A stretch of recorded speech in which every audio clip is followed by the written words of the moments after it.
A békés pécsi zónában minden rendkívül nyugodt, kivéve, mikor megjelennek a gépészfejvadászok,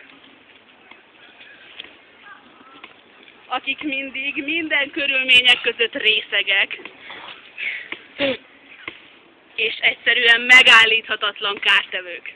Te, figyeld már csicskákat! Köcsög köztársaságért. Ha bazd meg, időnek csak úgy. Nyomjuk le. Figyeljenek a kis köcsögök. Na, gyerünk.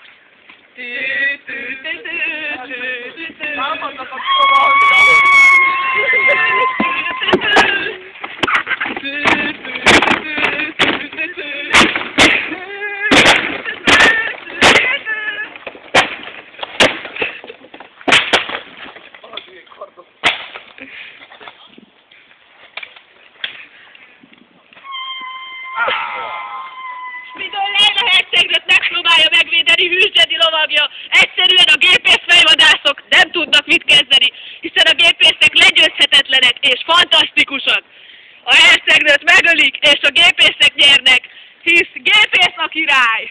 Ezt nektek itt hajókázás!